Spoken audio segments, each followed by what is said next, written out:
Good evening. I'd like to call the bylaw open house of Wednesday, March 1st, 2023 to order.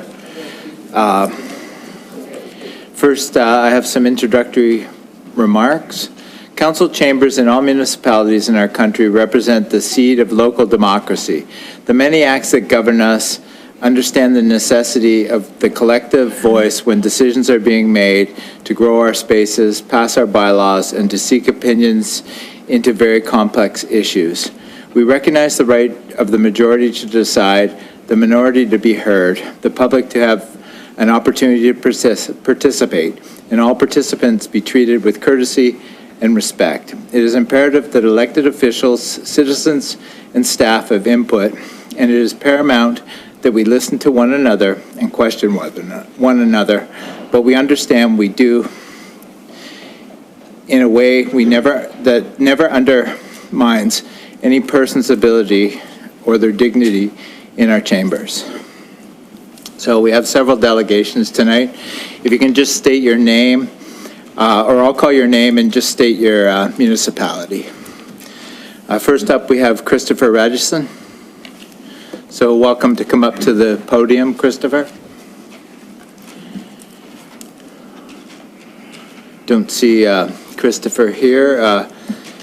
And next up, we have Paul DePolino.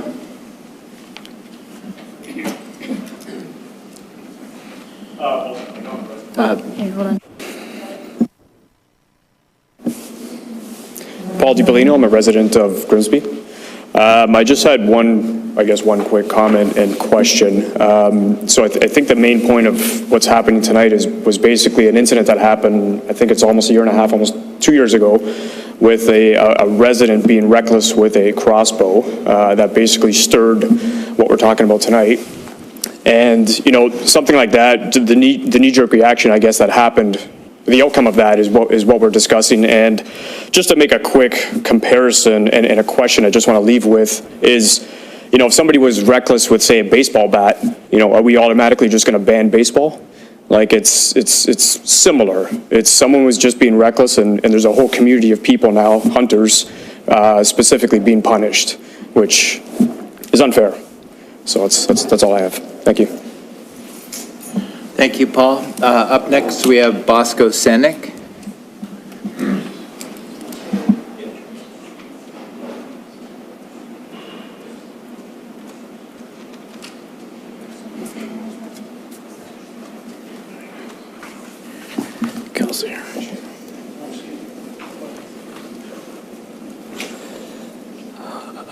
Good evening, Grimsby Council. I'd like to thank you all for this open house debate. The debate on discharge of firearms and bow hunting. Bosco, if you could just state your municipality. Oh, Grimsby. I live in Grimsby. My name is Bosco Senek. I'm married and have 2 kids. I have been a resident of Grimsby since 2003. I'm a licensed firearms owner and licensed hunter since 2000.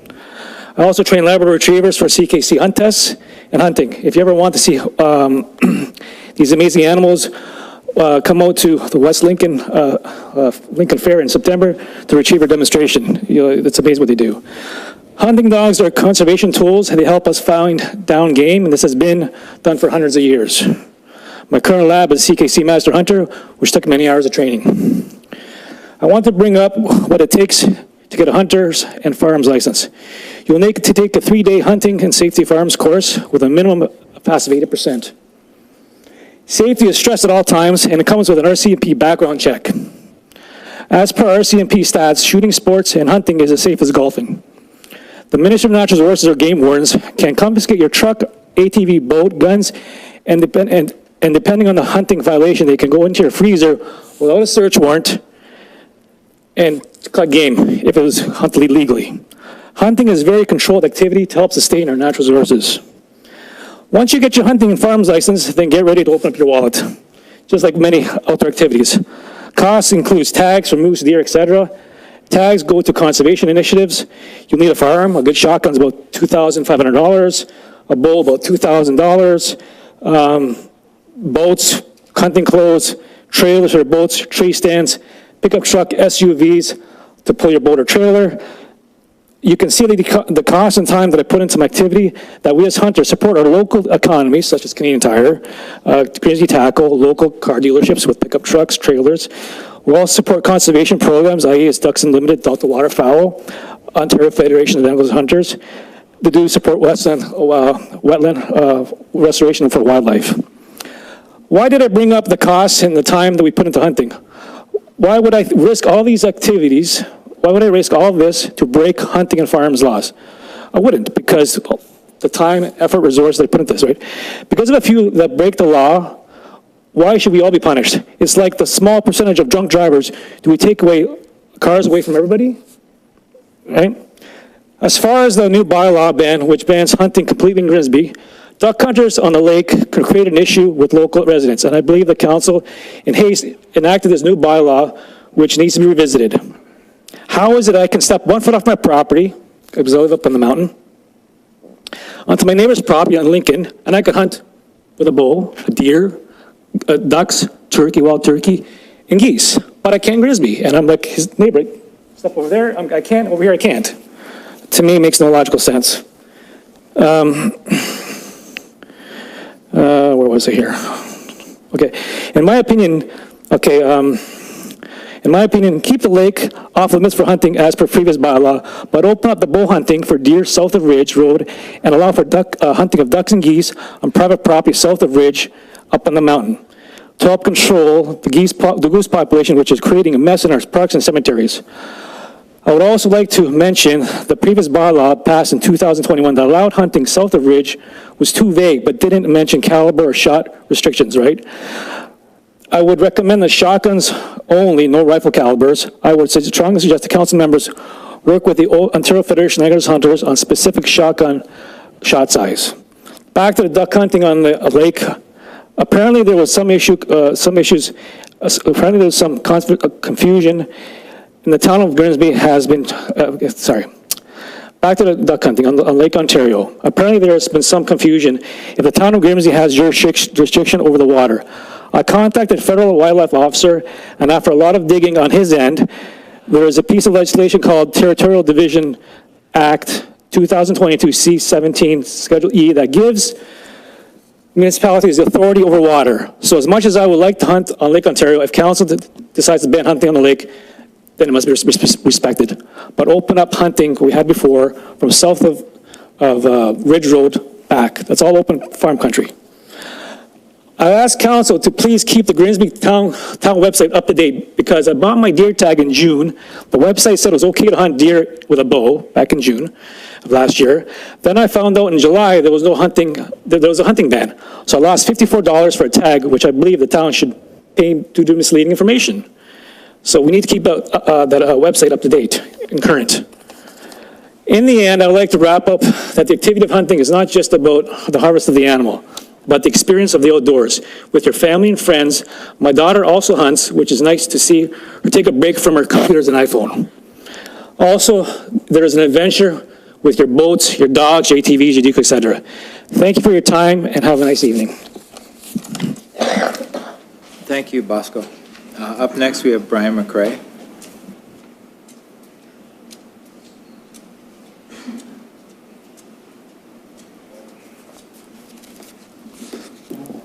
Good evening, everyone. I'm from Trent Hills, and I'm the Director of Government Affairs for Canada for Delta Waterfowl. On behalf of our members, supporters, and donors, I'd like to thank you for affording us the opportunity to speak before you tonight. Delta Waterfowl, we are the Duck Hunters organization, and while our focus is on waterfowl, we are supportive of the hunting community at large. We have a long history of successfully working with municipalities from across Ontario on a variety of topics, including the topic we are all here for tonight, the Discharge of Firearms bylaw. Our staff have been intimately involved in no less than 50 different discharge firearm bylaw reviews across Ontario spanning the last decade.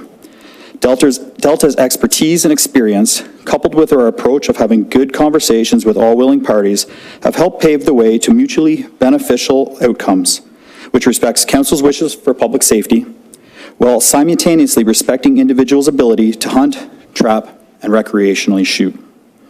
Locally, I was part of the working committee formed by the City of Hamilton to complete the review of their Discharge of Firearms bylaw a few years ago, pre-COVID.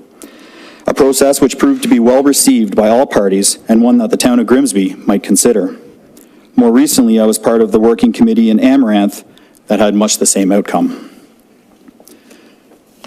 The situation in here in Grimsby is no different, and although the past few years have been bumpy, we remain optimistic that in working together, having good, open conversations, we too can come to an understanding which meets Council's desire for public safety while providing access to opportunity for hunting purposes. Delta Waterfowl is committed to working with staff and members of Council, and we are keen on having these discussions. Communication is key when discussing topics of this nature. Education and information are critically important when discussing topics of this nature. We feel that there has been and continues to be a lot of confusion about the provincial and federal rules and regulations already in place and in force as it relates to hunting. And if we as an organization can be of assistance, we're here to help.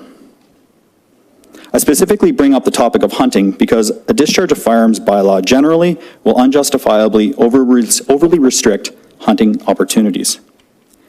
Hunting with a firearm in Ontario requires the successful completion of 2 courses, one at the provincial level, which is your hunting certification, and one at the federal level, which is your firearms certification. Safety, whether for themselves or others, is instilled upon individuals from the start. The number of hunting accidents, which is virtually nil, speak to the tremendous safety aspects taught and carried forward by hunters. In Ontario, there are approximately 470,000 licensed hunters, with only a few accidents occurring each year, as per the Ontario Ministry of Natural Resources and Forestry. Hunting is also a heritage activity recognized under provincial legislation passed in 2002 and federal legislation passed in 2014. Hunting is the backbone to proper wildlife management. It helps to reduce human-wildlife conflicts, helps to boost local economies, helps to decrease crop and livestock predation, and helps to increase public safety. The purpose of these statements is to highlight some of the broader benefits of one of Canada's longest traditions and activities. These examples are also just social benefits. There is a lengthy list of personal benefits as well, such as physical, social, mental, and obviously the procurement of food. Now onto the topic at hand. Clearly, Delta Waterfowl is not supportive of a total prohibition on the discharge of firearms and bows in the town of Grimsby. We feel that there is a lot of common ground we can find based on the great work accomplished on the previous bylaw. Naturally, we feel that bylaw would be a great starting point as to what a bylaw would and should and could look like moving forward. That bylaw was crafted with the information gathered through several public meetings, like the one tonight, and countless pieces of correspondence from residents and interested parties. There was a lot of resources invested into that document, and much of the information staff and council are seeking, we feel might lie within it. In short, we would like to see access to opportunity for hunting and trapping, which would include the ability to discharge a firearm and bow up on the escarpment, as well as continued waterfowl hunting opportunities out on Lake Ontario with reasonable buffer zones. I'm happy to expand and discuss these in greater detail if and when needed. We would also recommend that there be a specific exclusion for protection of property, and furthermore, would recommend that the existing provincial definition be used for accuracy and consistency. Below the escarpment would remain a no discharge area, which I believe everyone would support.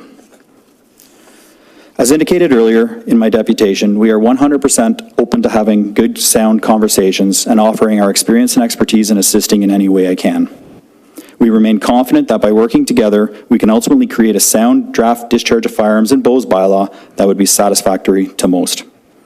Again, I'd like to thank you for allowing me to speak before and offering our input and on what we would like to see in a revised draft discharge of firearms bylaw. Thank you. Thank you, Brian. Up next, we have Rob Wiersma.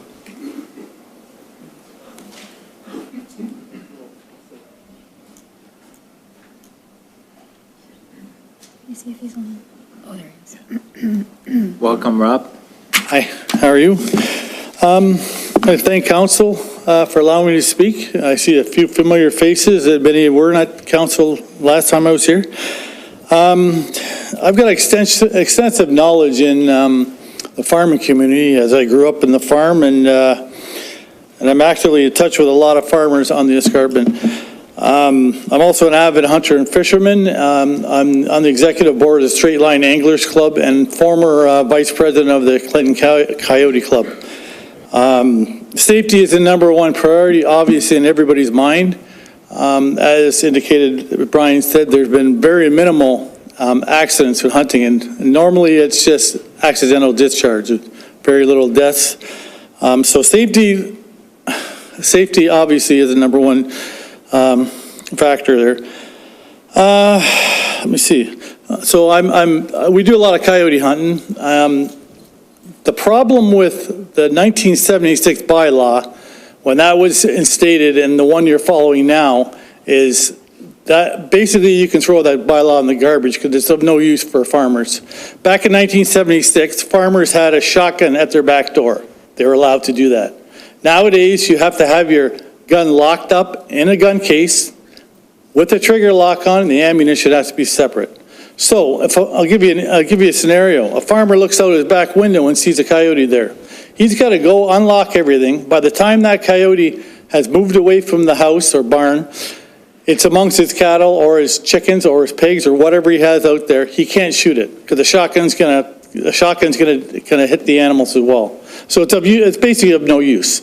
I do a lot of electronic calling for coyotes, and it's very hard with a shotgun. It's much easier with the rifle, which I hope council and states. Coyotes are here to stay. Basically, what happens if you look in this room here, and as many people here, let's call everybody a coyote. If you eliminate 10 of these coyotes out of this room, within weeks, they'll fill right back up. You have resident coyotes, you have transient coyotes. So we're all resident coyotes. When we eliminate 10 of them, 10 more come in. You're never going to get rid of them, never.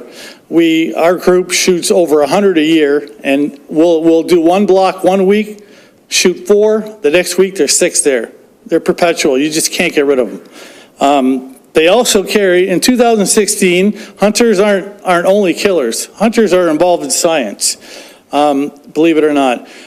2016, our group was involved with the Ministry of Natural Resources and University of Guelph. We donated all our coyotes to the Ministry of Guelph, the University of Guelph. 10% of coyotes that we had donated, and also from province-wide, carried a tapeworm called, I'm going to get this wrong, Echinoconus multicularis, which is a tapeworm that can be transferred to humans. That was 2016. 2017, 25% of the coyotes sampled Ontario-wide had it. Now, it's 1 in 3 in Niagara Peninsula. Basically what it is, it's in the coyote stool. Dogs like to roll in coyote stool. There's eggs in the stool which get transferred to the dog's hair. When your granddaughter, your grandson, your kid pats the dog and puts it in its mouth, a hand to the mouth, that's how it's transferred. And it doesn't show up in humans for 10 to 15 years. You talk to any vet, your dogs will get it. There's treatments for it. It's a very serious thing. Everybody knows there's increased coyote activity. You see it on social media. You see it everywhere. That's my main concern, and that's why I'm here, for the coyote reason. The 1976 bylaw, the coyotes weren't here yet. They had just started to come here into Ontario in the early 70s. I remember on our farm there was very few. There were a lot of foxes. Coyotes killed most of the foxes. So again, the bylaw wasn't centered around center fire rifles, which helped greatly in doing the best control coyotes. Let me see. Yeah. So again, in 1970, this bylaw, Canada geese were not extinct. They were endangered back then. There was no season on them or very little hunting. Now there's an abundance of them. I live on Murray Street Park, and I can't, in a couple of weeks, I won't even be able to walk to the lake without getting my shoes covered in whatever. That's about it. Now there's an abundance of geese, and I feel above the escarpment, we need an open season. We need to be allowed to hunt waterfowl. Although I'm not a waterfowl hunter, I support them. That's about all I have to say. And I just thank you for your time. Thanks. Thanks, Rob. Councillor Vardy, you have a question for Rob or clarification for Rob? Yeah, Rob, I have a couple questions, Rob. Yeah. So you say that when you kill them, Yeah. the coyotes, Yeah. just as many sort of come in and fill their space. So, like, I'm sort of logically thinking, in some ways, what's the point of killing them if they're going to keep coming back? Is there another way to depopulate? And I think of like what my daughter takes feral cats and does trap neuter release so that they can't propagate. Is there anything that we could set out for coyotes to keep them from continuing on? I mean, it just seems like a kind of a hopeless thing if they just keep It's refilling it's endless. It has to continue. So I'll give you an example.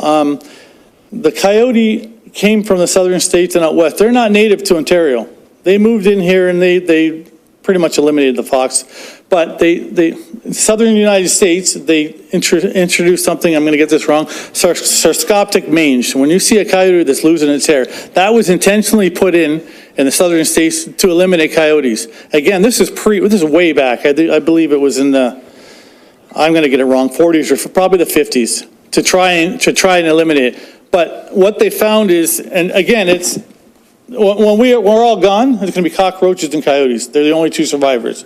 So what happens is if there's enough food in this area, right, to support a certain amount of coyotes, and you eliminate 5 coyotes out of, 10 coyotes, let's call it what I just said, okay?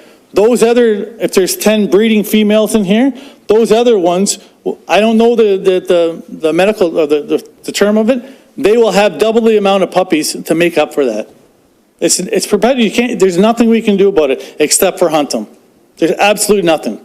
So if you, basically, so this number of coyotes in this room will always stay the same. So is the only possibility a kind of extermination? I mean, for want of a better word. I'll put it to you like this. The only, in my opinion, is to manage them. Is you have to hunt them.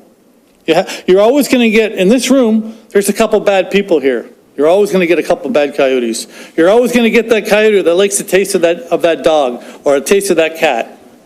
It's just how it is. I mean, it's just, like, and I don't mean to gross people out, but I've seen newborn calves being born that are being eaten by coyotes. I've seen sheep. Sheep are dumb animals. Sheep will stand there and a coyote will eat it alive. And it'll just stand there. I mean, they're a disgusting animal. I've been chased. I've been surrounded by, when I'm dragging deer out, by coyotes. And I'm not going to lie to you, I scream like a schoolgirl. I mean, it's frightening. It just is. I mean, and again, there's always bad coyotes. I have people at a property I hunt just down the road from me. What happened to them? These are elderly people who own 50 acres. They will not walk their dogs to their property because they had 2 dogs. One dog was lured out by coyotes. By one coyote, they pretend to play with it, lured out to a fence line, and the other 2 coyotes killed it. And these people are terrified. They're in their 70s, and they won't even walk their own land. And it's just, it's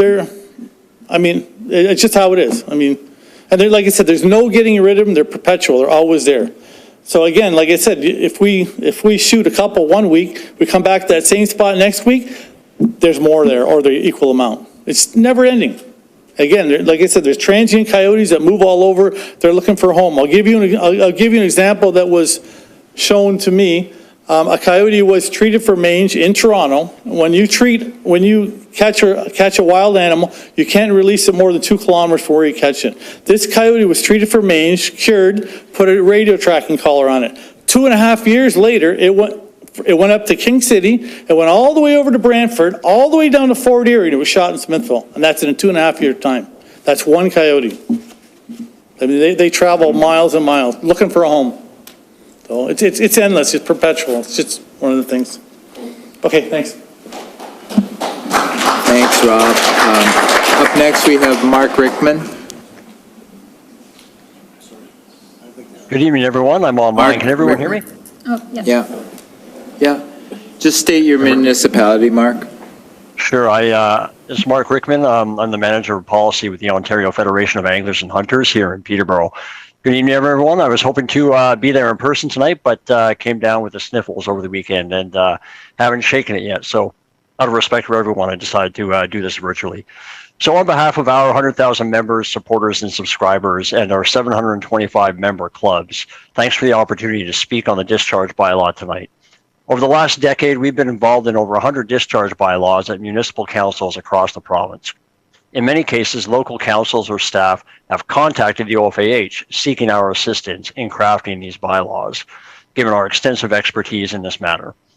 The OFAH has also appeared at dozens of committees and councils across Ontario to make presentations on discharge bylaws, and has worked in partnership with those same municipalities to create bylaws that do not impede legal hunting, trapping, and/or recreational shooting opportunities, while also respecting public safety. Our goal is, and always has been, to help municipalities balance the interests of all residents, hunters and non-hunters alike. As a prime example, in the past, we've helped municipalities implement urban bow hunts to manage overabundant deer populations that were tailored to the unique needs of the municipality. These hunts have specific requirements for the equipment that a person can use, require the use of tree stands, and regulate where they can be placed. Through active listening and compromise, we were able to generate a better, fairer outcome that acknowledged the concerns of landowners and hunters than if the council in those municipalities had taken the path of least resistance and simply prohibited the discharge of all firearms within their boundaries. Part of the OFAH's mission is to promote knowledge of laws and responsible participation in the heritage activities that we enjoy. And if that was our only mission, the OFAH would always have work. There's always more to be done in that regard. We expend a lot of effort ensuring anglers and hunters are aware of regulations governing these activities, including directing them to ensure they abide by applicable municipal bylaws in the area that they choose to recreate in. Over the years, it's become clear that the non-hunting public needs to be better informed as well. The OFAH is a vocal proponent of effective and reasonable enforcement of our natural resource laws. We successfully lobbied the government to hire more conservation officers and to increase set fines under the Fish and Wildlife Conservation Act, the Trespass to Property Act, and the Public Lands Act, to name a few. I say this because I want it to be abundantly clear. We are not in the business of trying to remove any consequences for contravention of the law. We believe in strong enforcement and reasonable penalties. As I mentioned, we spend a lot of time ensuring hunters are aware of laws and regulations, but we also spend a lot of time teaching the non-hunting public what hunting is and why we do it. The sound of a gunshot, while startling, does not in and of itself pose a safety concern, despite what some people occasionally say.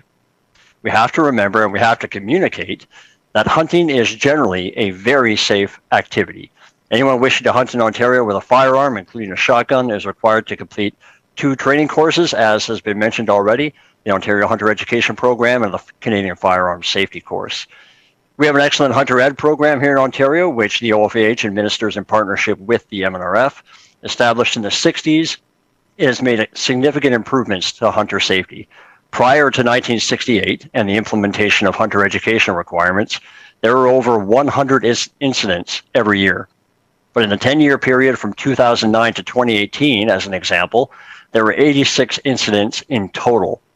Of those 86 incidents, 90% were either self-inflicted or involved a member of the same hunting party. So, hunting incidents themselves are obviously rare, and incidents involving a non-hunter are even more rare. The Canadian Firearms Safety Course is a minimum of 8 hours of training, not including the written and practical components of the course that test a candidate's knowledge of safe handling of firearms under a variety of conditions. Training includes things like basic firearm safety practices, ammunition types and storage, safe handling and carry procedures, and our responsibilities as firearms owners. Now, I'm not telling you this to minimize the concerns of Grimsby residents, but rather to couch those concerns in evidence and data. The reality is that the average person is exposed to dozens of things every day that are orders of magnitude more dangerous to them than hunting. But if there are legitimate safety concerns or contraventions of the Fish and Wildlife Conservation Act or the Criminal Code, in the case of firearms offenses, they should be addressed by conservation officers, federal enforcement officers, or local police who are trained and equipped to enforce these laws. So ultimately, the OFAH recommends the development of a discharge bylaw that not only recognizes the concerns of its residents, but also recognizes the tremendous social, economic, and cultural value that recreational hunting provides. And tonight's meeting is a great first step. So by soliciting feedback from all corners of the debate, council is doing its due diligence to ensure that they are not simply greasing the squeaky wheel. If no changes are made to the current bylaw and hunting remains prohibited throughout the municipality, it's incumbent upon the municipality to conduct extensive outreach and education prior to conducting any enforcement blitz, particularly given the excessive fines that have been suggested for contravention of the bylaw. While preparing for tonight's meeting, I noticed that the discharge bylaw isn't even available on the website, as has been mentioned. I found it interesting that the cemetery maintenance bylaw is requested often enough to warrant putting it on the website, but the discharge bylaw is not. Furthermore, the existing bylaw doesn't specify that it applies to the waters of Lake Ontario. Combined, these make it difficult for even the most interested residents to ensure they are knowledgeable about what they can do and where they can do it. If it is determined that greater education and outreach with hunters is required, the OFAH is willing to lend its expertise, as is Delta Waterfowl, as my friend Brian said earlier. And finally, the OFAH is also ready and willing to lend its expertise in the development of a new or amended discharge bylaw, including discussions about what types of hunting can occur and where, whether that includes bow hunting on the escarpment, waterfowl hunting in Lake Ontario, or exemptions for protection of property. All of those details should be open for discussion. Thank you. Thank you, Mark. Up next, we have Ivan Person. Ivan? Good evening. Good evening, everyone. My name is Ivan Person. I commonly go by as John. I'm from Hamilton. I'm president of the Canadian Croatian Hunting and Angling Club. We have 140 members. And a lot of things were said that I wanted to say, so I'm not going to repeat things, but going back on the question for coyotes, and the gentleman mentioned management, and that's what we got to do. But not only coyotes, you got to manage the deer, you got to manage all their prey to keep them down. Got a lot of deer, got a lot of coyotes, a lot of car collisions, everything. So every municipality around Grimsby's got these firearm discharge bylaws. I don't know why Grimsby doesn't have them. I think it's responsible for the council to come up with a bylaw. So, because you have to come up with some kind of a management tool. And the best management tool is hunting. Whether it be coyotes, deer, geese, everything. So, there's 2009, someone died from hitting a deer, car collision, 2009, Smithfield gentleman drove through Grimsby. We don't want that. It does happen even when there's hunting around, but we have to keep the population down. What else? The geese in the parks. Let's go back to duck hunting. Duck hunting on the Great Lakes been done for centuries. For centuries. Some people's calling it killing and not hunting. Some people are putting us under the category as some kind of gun-toting criminals. Bylaw officers were saying that they're afraid to engage because they don't have a firearm to protect themselves. Well, I find it quite offensive, really, because what are you trying to portray us as? I've been hunting since I was 8, following my dad and my uncle since 8 years old. And again, back to coyotes. When I was 8, there was never coyotes around. Now they're in the cities. Why in the cities? Look at all the geese and ducks that are being fed in the parks. They're being fed with a high-rich diet, carb diet, which causes them, the fecal matter production to go up a lot higher. You have a lot of droppings on the grass, harbors bacteria. Avian flu, huge. Conservation areas, they feed ducks and geese. They didn't do that this year because avian flu. People in the park are still feeding them.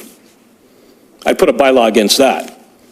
And you're mimicking people walking their dogs. Now a coyote doesn't even know what a coyote or a dog is anymore.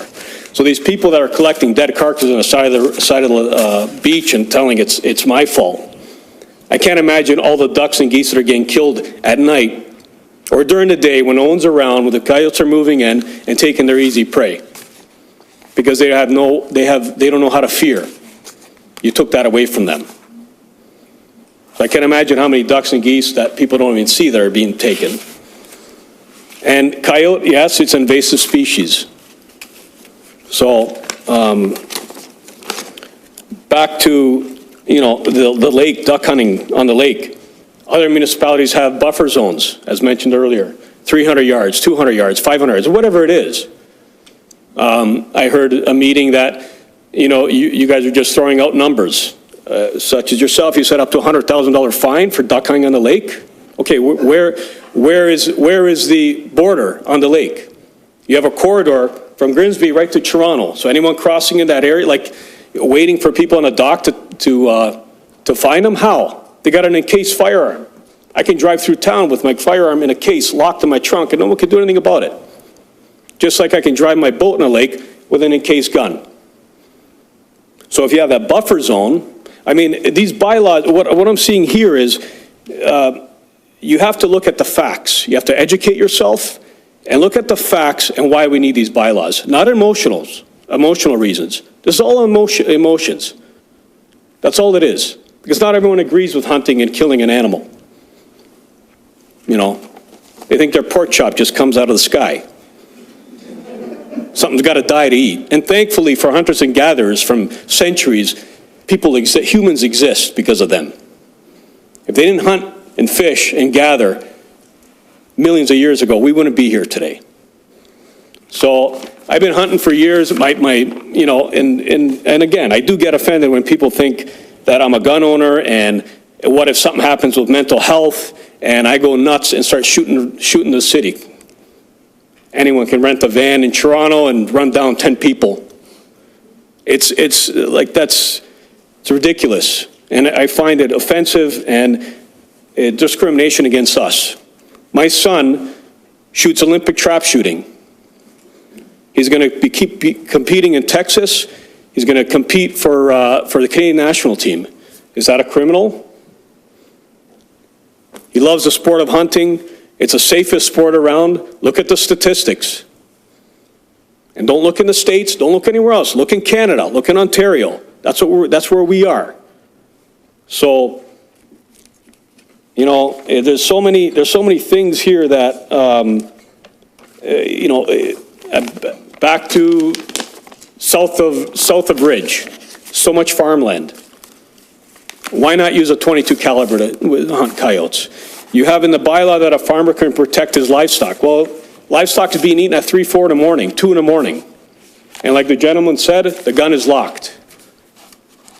But hunters have techniques to get these animals during these legal shooting times. And that's, and crop damage, and everyone's got to look into that. People in the city don't know what it's like out there. And fair enough, I agree with safe areas that hunting shouldn't be allowed. You have to keep everyone happy, and I get it. We're not asking for much. Take a drive, and you'll see all the suitable hunting areas in the town of Grimsby.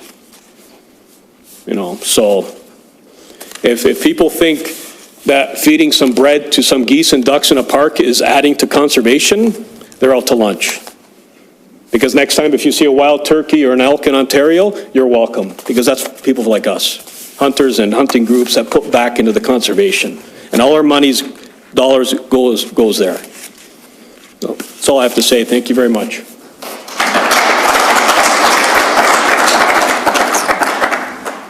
Up next, we have Judy Bullis.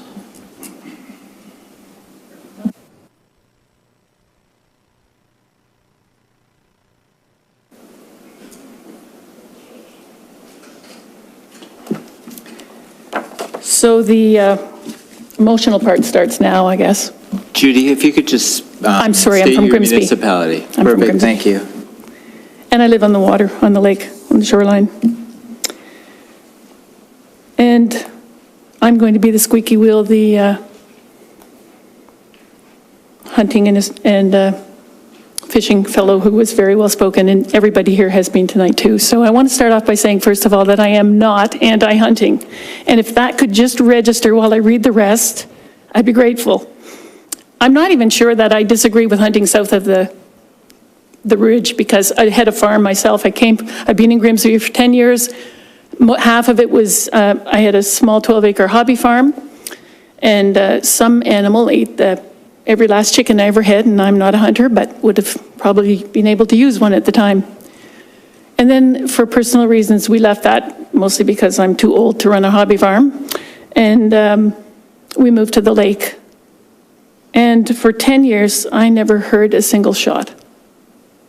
So I'm going to read now, and this is hard, this is the emotional piece, so I'm going to embarrass myself, and I'm just going to plow through, so forgive me ahead of time, and I know you're there. So in the decade I've lived in Grimsby, first on a farm atop the escarpment, most recently on the lake, until last year I never heard gunshots, not once. Now, because of some loophole identified and taken advantage of in consultation with external hunting advocates, nothing wrong with that, that changed. So did our peace of mind. I don't want to be here tonight for the second time. I was here a year ago, well, remote. I thought this all ended a year ago. I live a private life, which is why we live in Grimsby. Born and raised in Toronto when there were no coyotes. And it's wrong that they're there. I live on a quiet shoreline, and it's our sanctuary, and like so many, we need one. And I debated about attending, but doing something matters to me. So here goes. Laws are not created from an emotional base, nor is their enforcement. Their application is based on legal precedent, but it is emotions, people's actions, that create legal precedent. Victim impact statements, for example, are as emotional as it gets and are made in court prior to sentencing. Why? In hopes to impact the sentence and to give voices to those who were harmed by breach of the law. I've done this. It's not cathartic. And tonight I feel like I'm doing it again. I think I was a strong woman. This is the part where I'm going to piss myself off because I got to get through it. But I was a strong woman once, you know, a fairly significant player in the media world. And that changed in the blink of an eye. I suspect and I hope I'm the only one here that has had to clean out a murdered child's room moments after the crime scene had been cleared, and you know you're the only one that can do it. I've done all I know how to help myself since then, but fear constantly lingers in my background. Even tonight, I'm afraid, rightly or wrongly, and I know I'm wrong now because I'm here and I hear you, but rightly or wrongly, because of the possible repercussions that speaking against this group might create for me, because this is public. Just read any Facebook comments about the firearms discharge issue and you'll see gaslighting in all its glory from all sides. It's not fear of my reputation loss. I could care less, way past that. It's PTSD, diagnosed PTSD. It's unpredictable, uncontrollable, and frankly, it's the biggest disruptive pain in the ass of my life, and it's my issue alone. I know that. This isn't a confessional. My problem. But if you're wondering why on earth this is relevant to firearm discharge bylaws on the lake, perhaps you might see it this way. The town worries about the bylaw officer's safety when he opts not to approach people carrying firearms to issue fines for fear of his own safety. There's the off chance, not likely, but there is that one off chance it causes fear. We have citizens who fear for the safety of their homes, again, rightly or wrongly. And we have children who are unfamiliar with the sound of guns from their playgrounds and become afraid. And we have the few scattered amongst us, myself included, who simply have fear as a fixed passenger along for the ride of their life, triggered by the sound of shots that become the early morning alarm clock. They start early on the lake. The gentleman from Mr. Reichert from the Ontario Hunting and Fishing Association suggested that gunshots don't cause harm. Forgive me. Yes, they do. Yes, they can. They don't to everybody, but yes, they can. Fear is fear, all taking place in our homes, our backyards, our sanctuaries. I am not anti-hunting. I said that before, and I am anti-hunting in urban areas. And Grimsby is now crawl space GTA. It's an urban area, in my opinion, not south of the escarpment, but in the basin. And for me, urban area includes our lake. Don't know about the law, don't know about boundaries, but I know if it butts up to Toronto, you can't do it in Toronto, so there it is. And the sound is unmistakable, regardless of distance from shoreline. Residents of Grimsby have tabled many concerns about hunting on the lake with a massive voice of diverse citizens with shared concerns, all of which are legitimate. The counter-argument that hunters are responsible and follow the rules makes total sense. Of course they do. I have no doubt of that. But it doesn't remove the fear. And why choose here, knowing there is public outcry, knowing the public outcry is fierce, when other locations, step into Lincoln, nearby, provide the same opportunity? When you know we don't want it here. Some don't want it here. I go as far as to say, and you can poke so many holes in this, I can't even begin to tell you, but in the criminal code, section 430, regarding lawful enjoyment of property, it reads, blah, blah, it's boring stuff, but finally subsection sets out the actus reus of mischief by way of, quote, obstructing, interrupting, or interfering with any person in the lawful use, enjoyment, or operation of property. Obstructing, interrupting, or interfering with any person in the lawful use, enjoyment, or operation of their property. I represent many from Grimsby who just want peace of mind and peace of life, who experience the loss of the ability to enjoy our property when hunters are on the lake shooting with every shot. It's not Grimsby Council's responsibility to make my life easier. I don't put that on you. It's entirely mine. So I bring my voice to the table in support of Council's motion to establish clear boundaries with discussion to define what those boundaries are.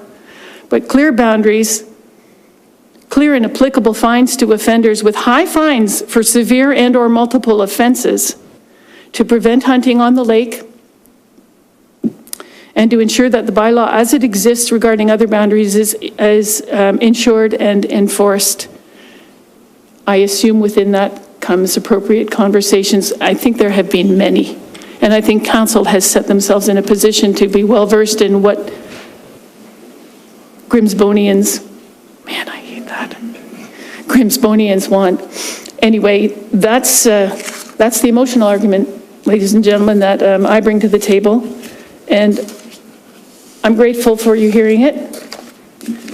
And I am grateful for Council for the opportunity to address you. Thank you. Thank you, Judy. Thank you, Judy.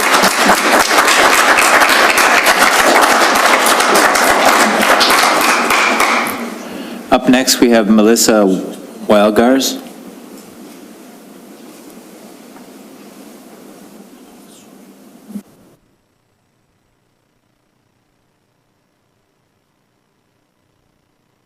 All right, we'll move to Carol Lind.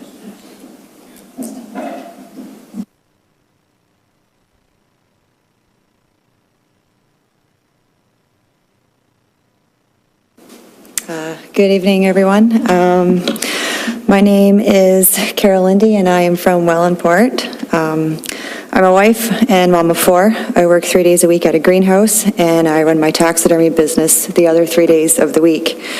I am chairman for the Delta Waterfowl Grand River chapter, and I'm also a hunter. My family actively hunts for our meat in the appointed seasons, whether that be deer, squirrel, turkey, and waterfowl. That opportunity has been taken away for us and many, many other families, and it hurts, and it adds to the stress of the cost of living nowadays. Now, being in the taxidermy trade, and I'm not alone in this area, this current bylaw has restricted customers from doing what they love, and that results in a loss of business for us. I've heard from several farmers in the Grimsby area who have had crop damage from waterfowl. They will uproot fields, and under this current bylaw, I can't hunt them. Canada geese is one of my favorite wild game meats of all times. If you haven't had it, it's really good. Also, in regards to being able to do predator control for farmers in the area, there is no help for them with this current bylaw. As mentioned before, it's very clear that the coyote population is at an all-time high, and that does result in big issues with our ecosystem. The deer, fox, small game populations are down. That results in more attacks on residents and their pets, and in some cases even kids. I know they're small enough, coyotes will just snatch them. Like it's a problem. As Rob mentioned before, they do a lot of coyote hunting, and I take their coyotes that they harvest and make use out of them. So they're not just being left out in the woods just for the sake of killing them and whatever. They're being used.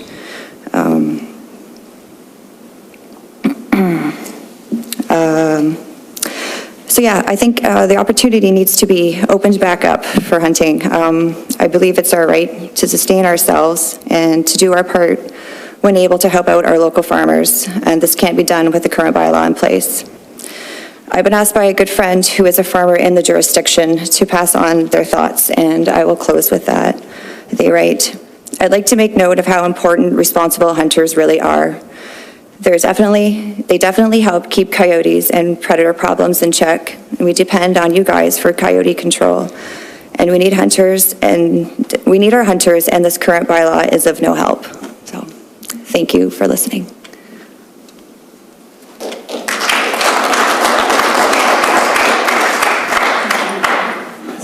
Up next, we have Dave Gibson.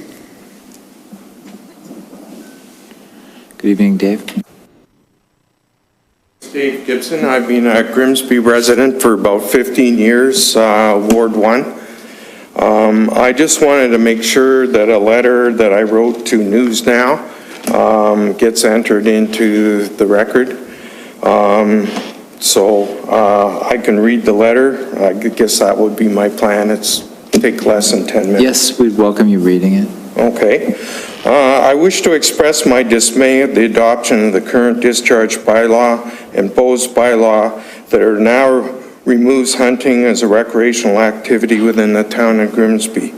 I'm a Grimsby resident, active hunter, and I now actively hunt legally in neighboring municipalities: Lincoln, Niagara-on-the-Lake, Niagara Falls, Fort Erie, Port Colborne, Wainfleet. But this new bylaw now makes it illegal for me to hunt in Grimsby. I'm sorry for the Grimsby residents who sell hunting gear, which now becomes obsolete locally.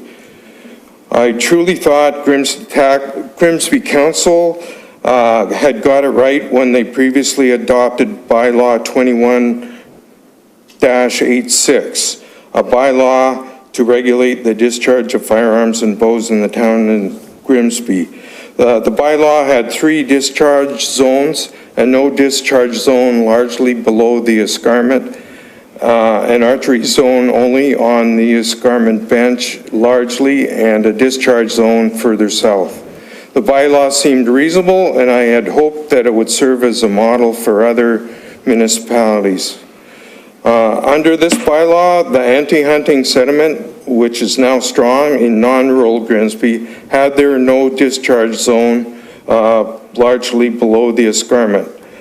But recently they want it all and want all of Grimsby to be a no discharge, which is reflected in the current bylaw, which makes hunting in Grimsby illegal.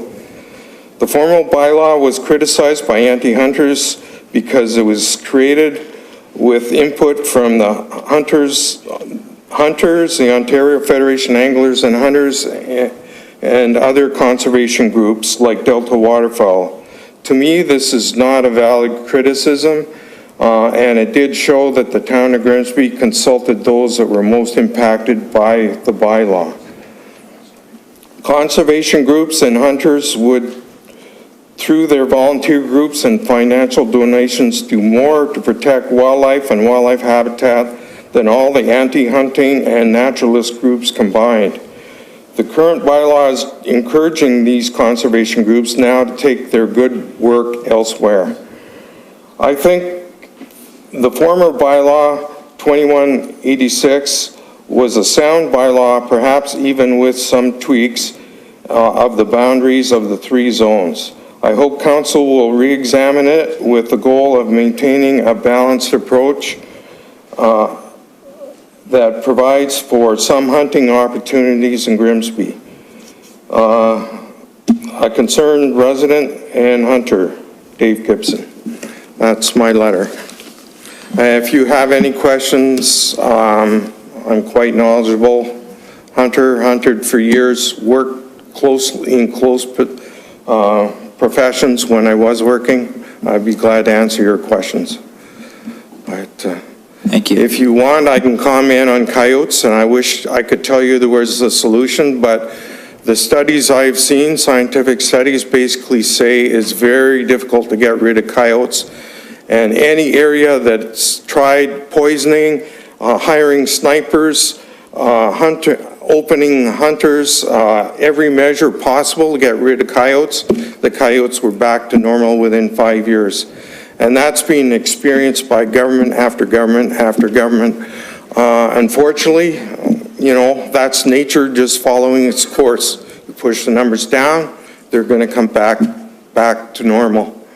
I wish there was, hunters can help temporarily suppress numbers for a short period of time, but to do it permanently has been proven is very difficult. So anyway, that's my 2 cents on coyotes. I know we're not here to discuss coyotes. That's a separate issue. Thank you for listening to me. Thank you. I think Asad Razak is on Zoom. So Asad, welcome.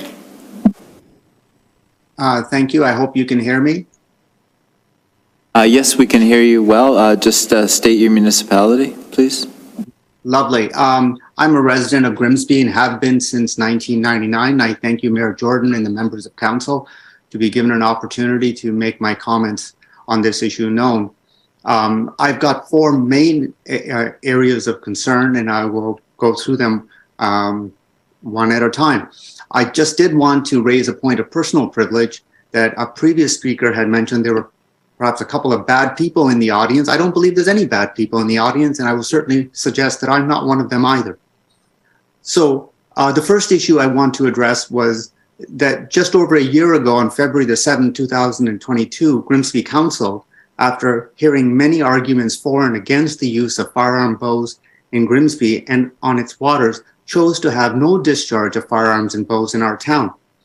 My query at this point would be, of course, what has demonstrably changed since then to consider altering this decision? I've heard some examples being given. One speaker noted that crossbows, there was a crossbow incident about 2 years ago, and that's the cause of this. And really 1.5 years ago, in fact, the bylaw became far more liberal, which is why a group of us came to council to try to make that change. I heard about conservationism and the management of populations. So I wonder, what did nature do before man began hunting?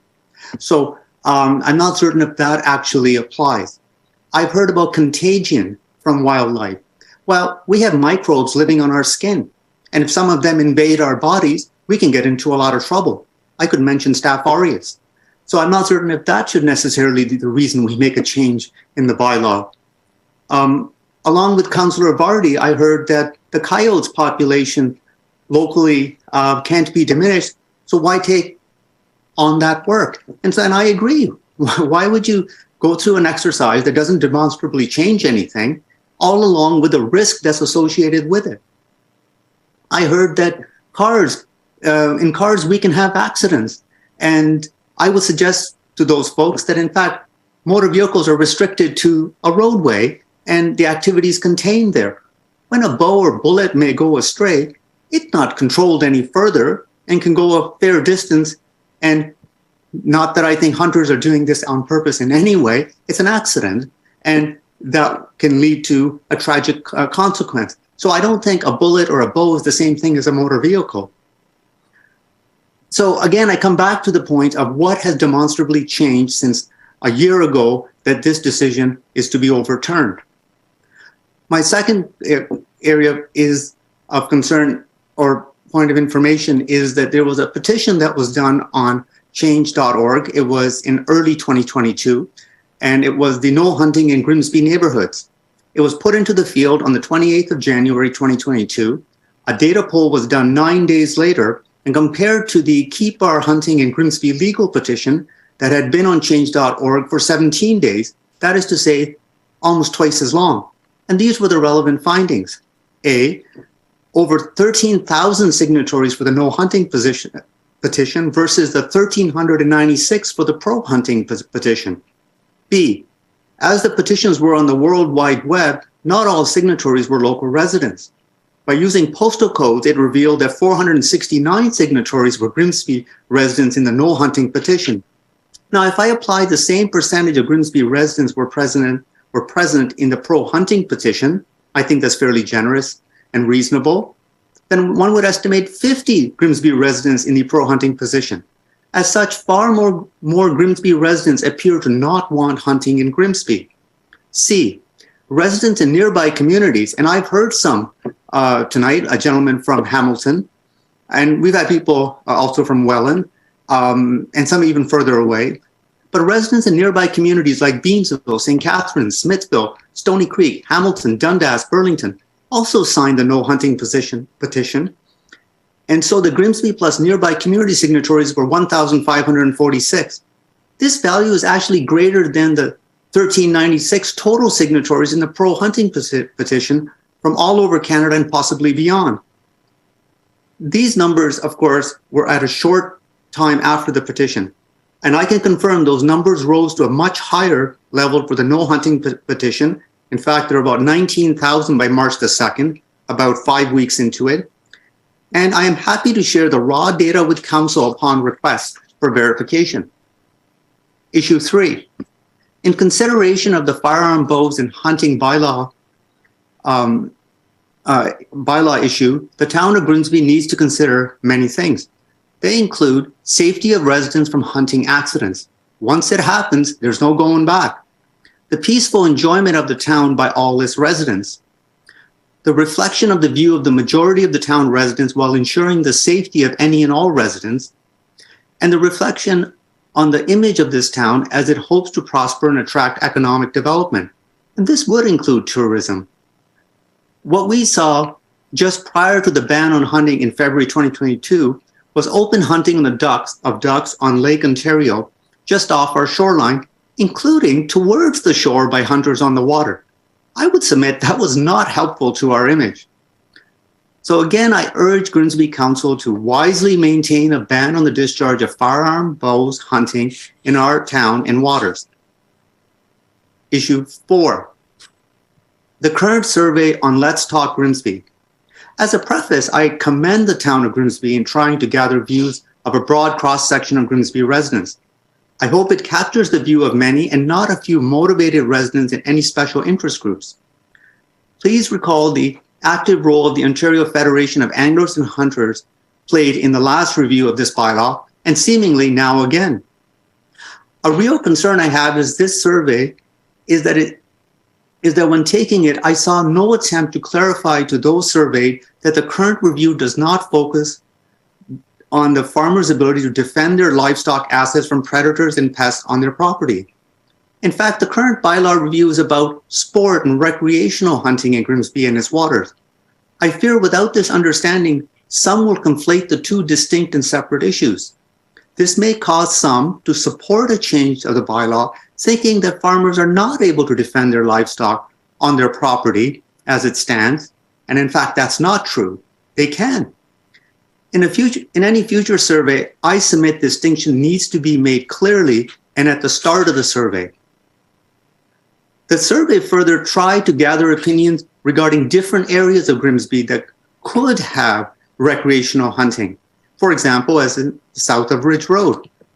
Well, this may not be an unreasonable area to explore.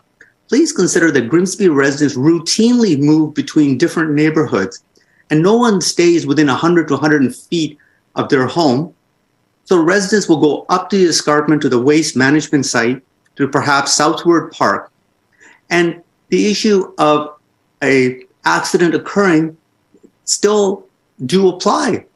And, I don't see necessarily in a circumstance where we have ever increasing density in Grimsby with increased movement of people, as that issue gone away simply because it's happened allowed south of Ridge Road.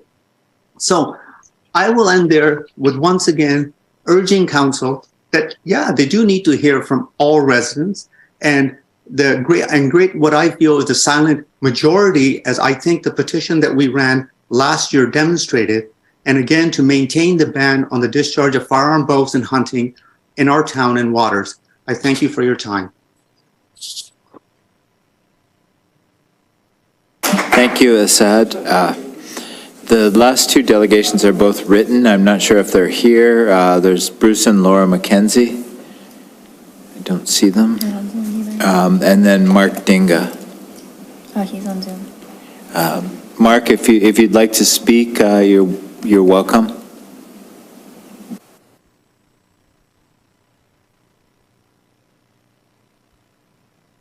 Hello, can you hear me? Yes, we can hear you. Great. Yeah, sorry, I didn't know if I'd be available to be for the meeting, so I put my thoughts in writing. But yeah, I stand by them that I do think that hunting should be allowed in Grimsby. I'll just summarize what I wrote because it will be part of the agenda, I guess. But yeah, I think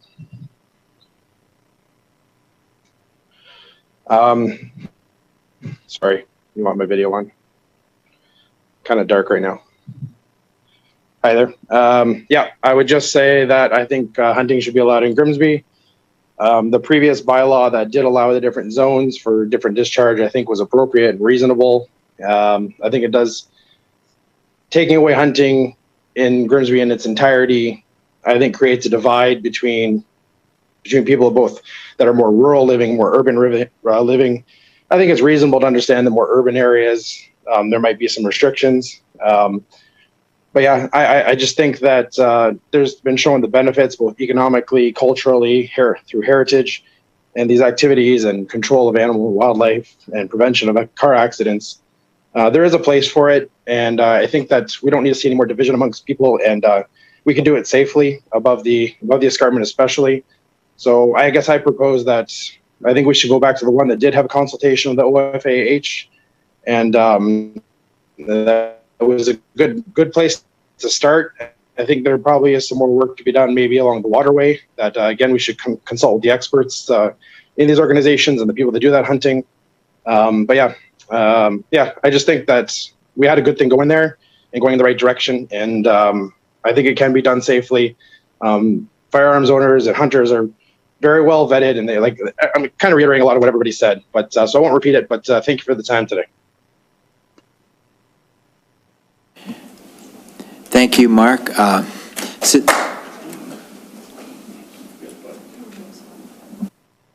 He's from Grimsby.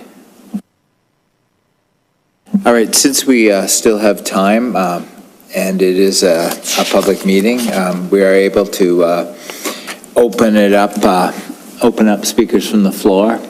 So once again, you can raise your hand. I'll point, and then we can. You just state your name and your municipality. Sorry, I just found out about this meeting.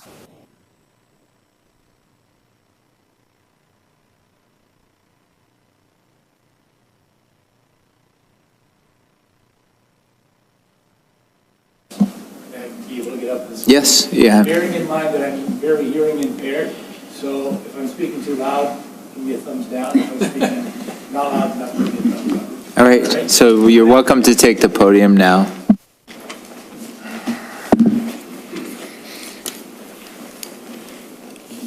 All right, first of all, speaking about the last presenter. So your name. Oh, I'm sorry, Albert municipality. Facenda, Faccenda.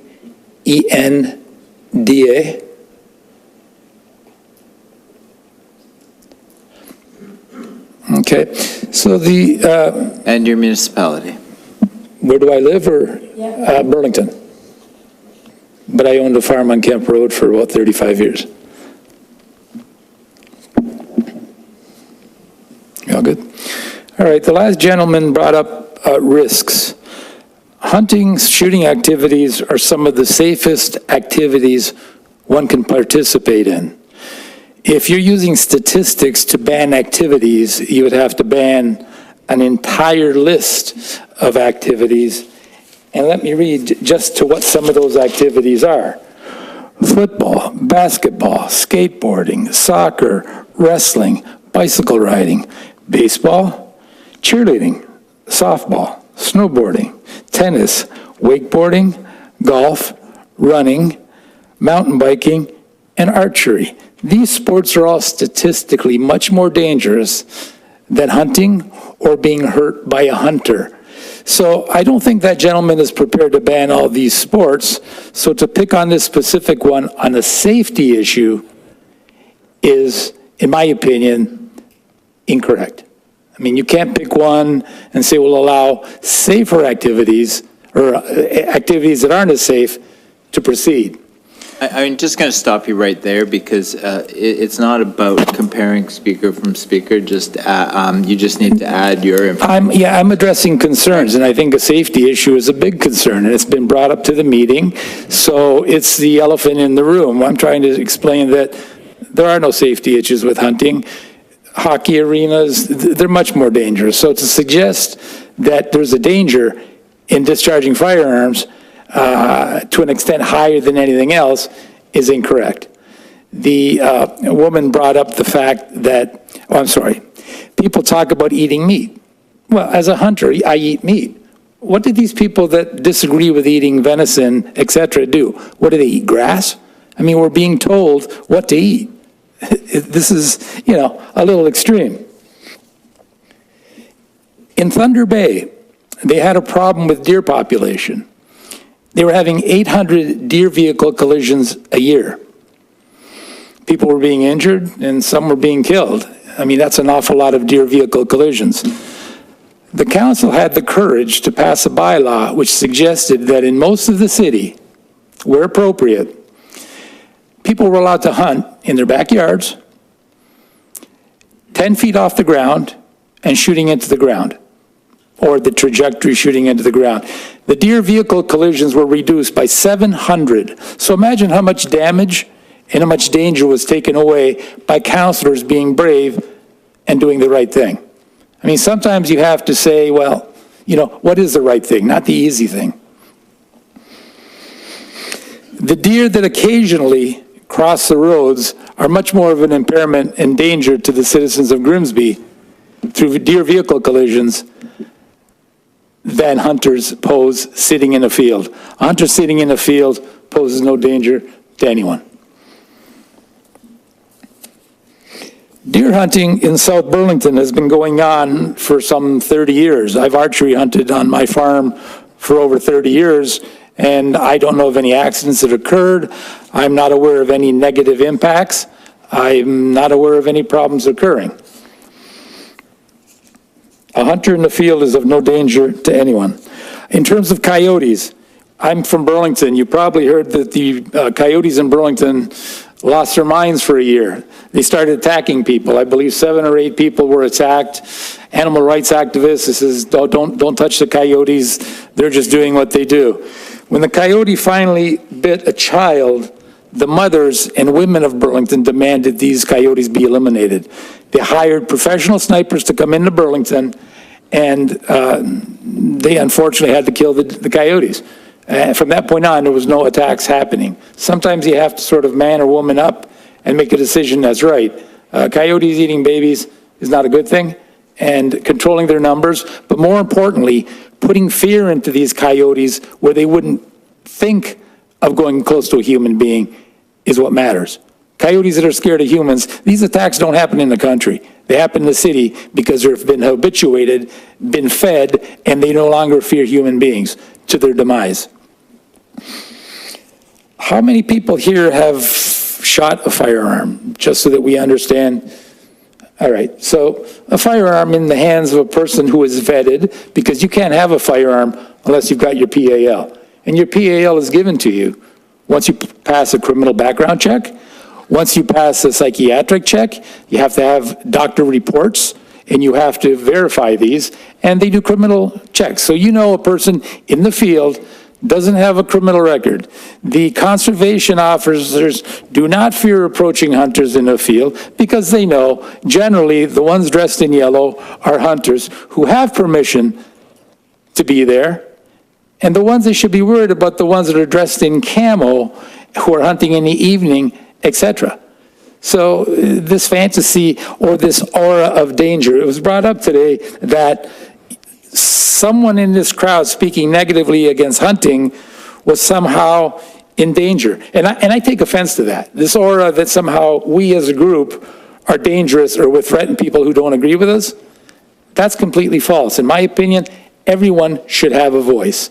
So that aura that somehow we're bad folks and people are coming up here reluctantly to speak because they were in fear, let's put that to rest. That's not the case. Most of the people here that hunt have no criminal records.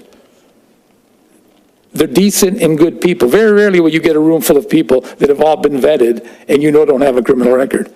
So in ending this conversation, hunting has been going on in Canada and throughout the world since man's been on Earth. Prior to that, animals have been killing animals forever.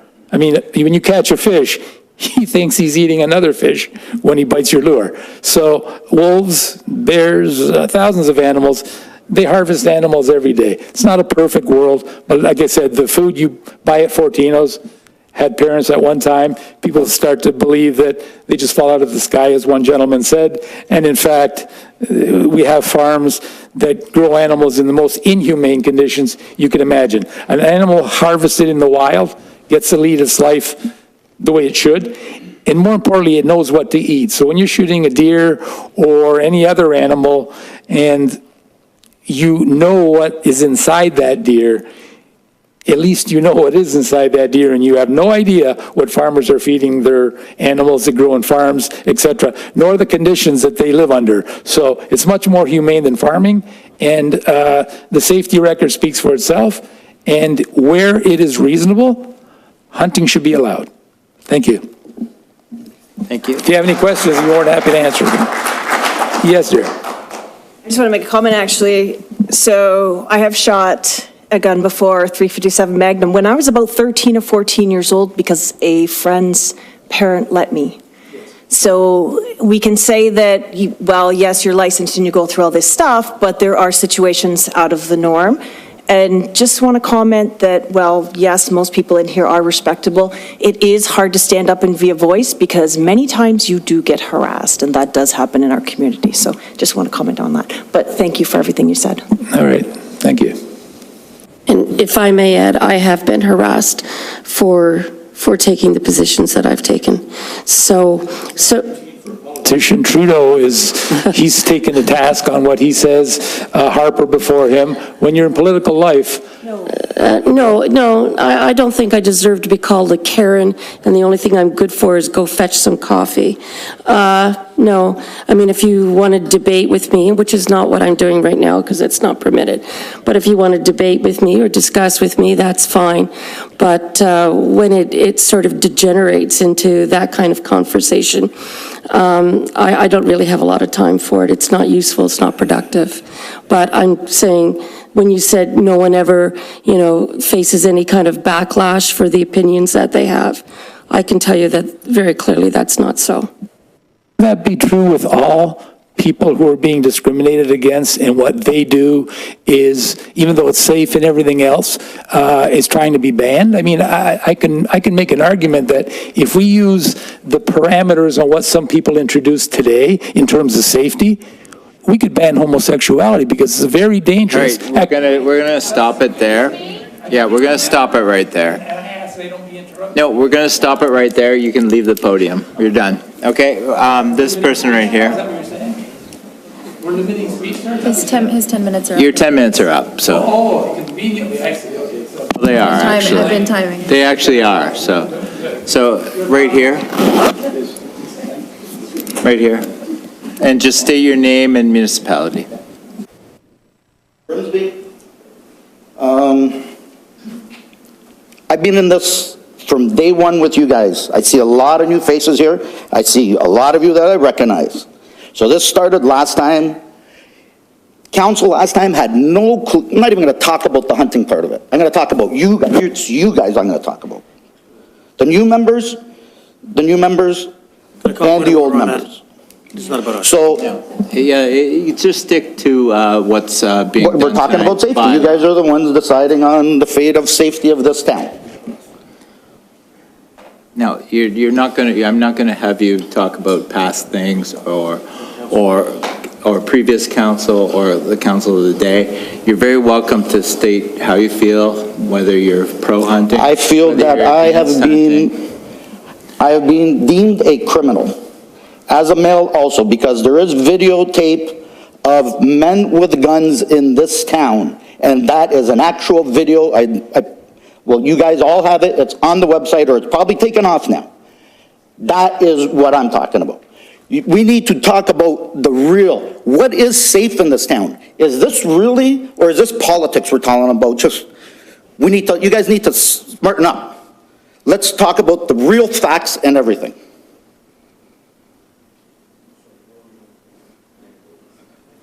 People, you say that people can't talk that are from a different town. I know Johnny owns property also on the mountain. I know people. So why can't, I can drive a car through Grimsby? Well, we're certainly not, and I don't want to get into a debate, but we're only recording the municipality for our records. Thank you. Okay, so now you guys deem that the bylaw is gone again. What are we going to do to make it better? I suggest that the OFH is here to help council with a lot of decisions, and I hope you guys take that into consideration. And if you guys don't, well, damn on you guys. No, you've been up. We still have people that haven't spoken yet, so come on up.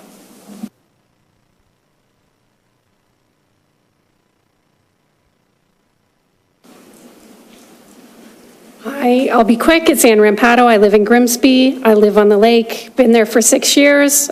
And I just wanted to speak.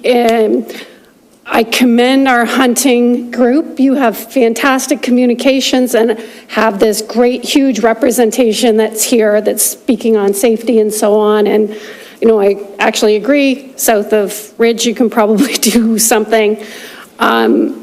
Last year, there was outrage by our community down on the lake, in the houses on the lakefront. I just don't, I heard about the meeting yesterday. Grimsby posted it on their Facebook page 6 hours ago, 8 hours ago. I think it was in the meetings a couple weeks ago, but if I look at my Facebook feed, it's 8 hours ago. I think we had a lot of people speaking on the hunting side of things and how that's positive. I don't believe that just having a couple of neighbors here is representative of how concerned we are of the noise, the hunting, the shooting on the water close to where we are. We promoted Grimsby, you know, we're bringing in thousands of units in our friendly, quiet waterfront. I don't believe having the hunting on the water, close to that waterfront, is in agreement with what you're trying to promote as a town. You have parks, you have trails, everything we're trying to create in Grimsby to make that welcoming. You're gonna have to put up some signs saying we allow hunting here, and yes, you're gonna hear shots. And maybe that's crazy, but otherwise, people are going to keep calling you, texting you and messaging you and trying to figure out how do we stop this shooting that's right off of our waterfront. So anyways, I didn't have anything prepared because I didn't really know about it much beforehand, but I did want to speak up for some of our neighbors, and I think that there would be more representation if we knew we don't have that great means to communicate other than chatting with one another, and we didn't have time to band together to bring all of our thoughts forward. So that's it. Thank you, Ann. Okay. All right, we'll go with, yeah.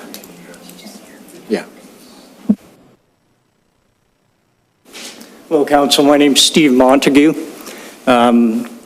I was a resident of Grimsby for 24 years, and 2.5, maybe 3 years ago, I had to move to St. Catharines, and I've been out of the loop for the last couple of years, and it wasn't until tonight when someone said, no, you can't bow hunt in Grimsby anymore.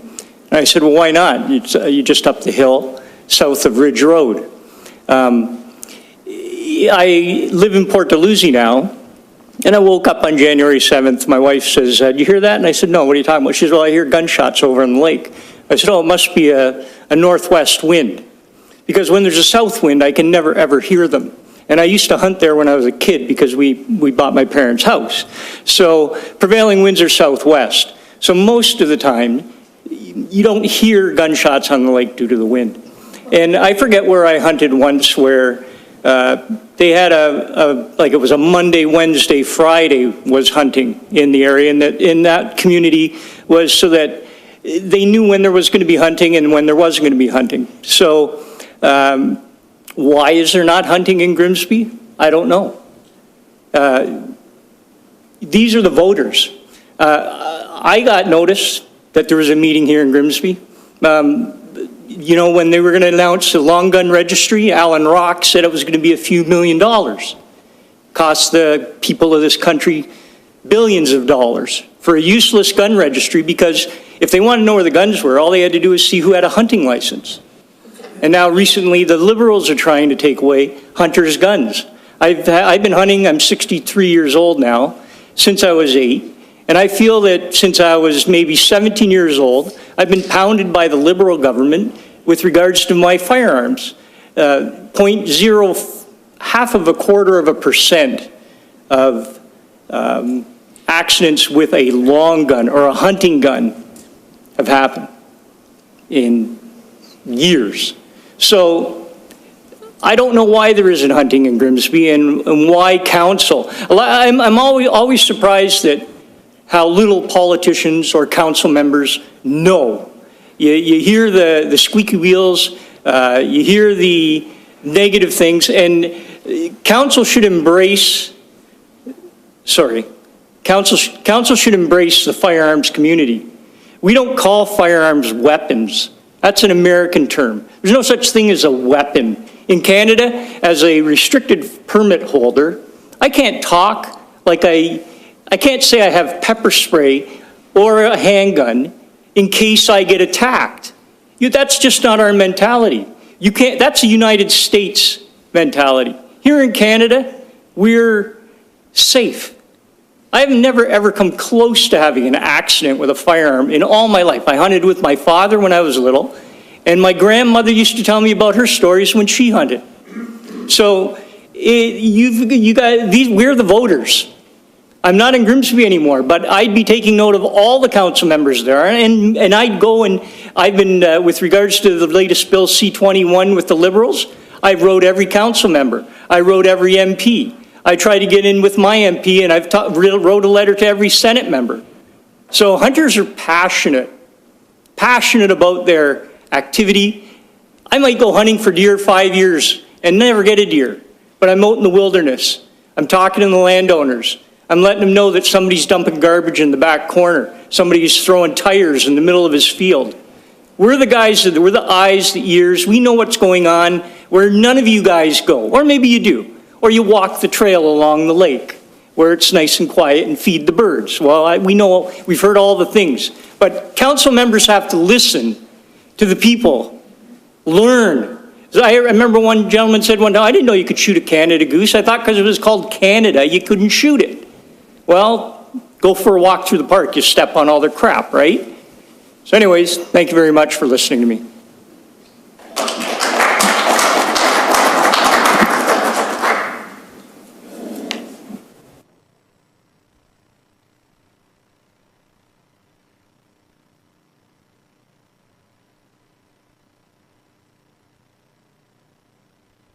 All my life, 54 years. I'm actually not against hunting. I have many friends actually in Grimsby that are hunters. And when this came up last year, I spoke to many of them. And actually a few hunters that were hunting the ducks on the lake. I spoke with them, very knowledgeable. people I know in Grimsby that hunt, that are hunters, sorry, they don't hunt in Grimsby. And I asked them why, like, so why is this happening? Why aren't you guys hunting here? And they're like, it just doesn't make sense. And that's where I come in, because I feel the same way. I live one street, I grew up on the, like, one street from the lake, and now I live again at one street from the lake. I can hear those shots clearly, and I know the difference between the ones that happen at 50 Point by the military base and the gunshots that happen on the lake. And people should not have to listen to any of that.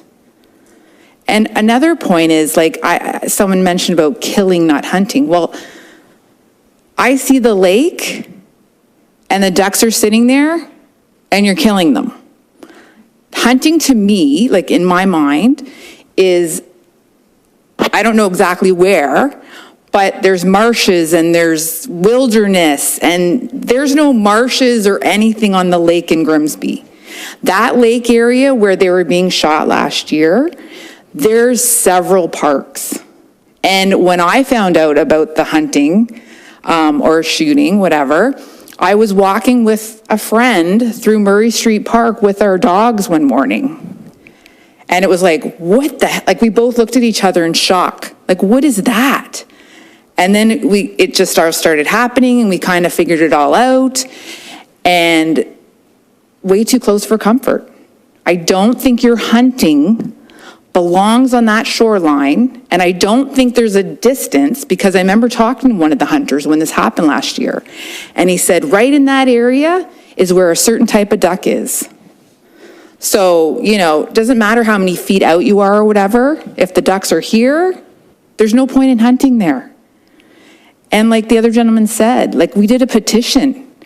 You know, everybody worked hard. You had your side, we had our side, and the people spoke. Like, they just don't want it where you guys want to do it. So Murray Street, another little park, then just before the pump house, there's another little park.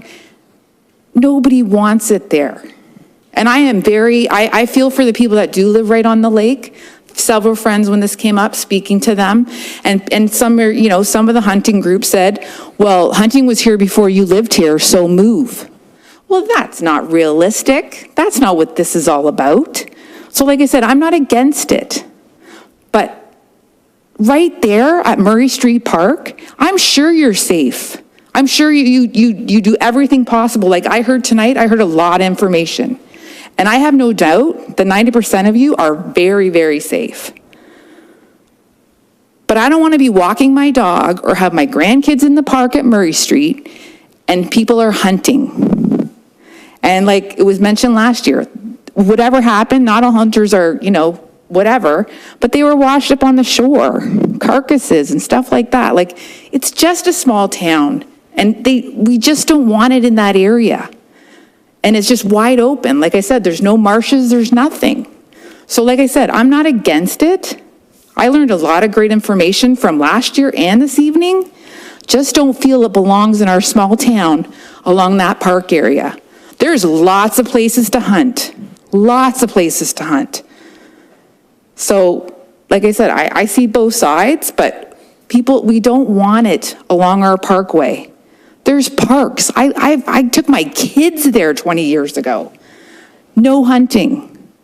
I don't want to walk through that park, listen to that, see that, or anything else. I don't think there's a need for that part of the Grimsby Lake to be hunted.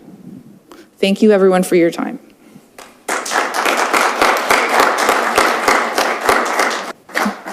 Go ahead.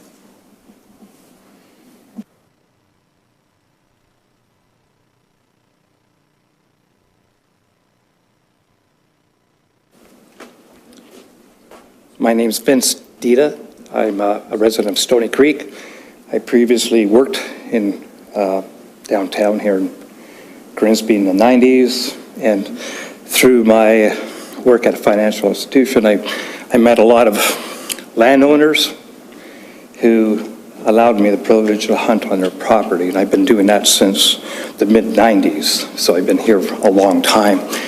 And I will say that everything seemed to be going very smoothly or very well until a couple of years ago when suddenly the uproar and all the, I'll say, issues came out that sort of canceled, or came up with the bylaws.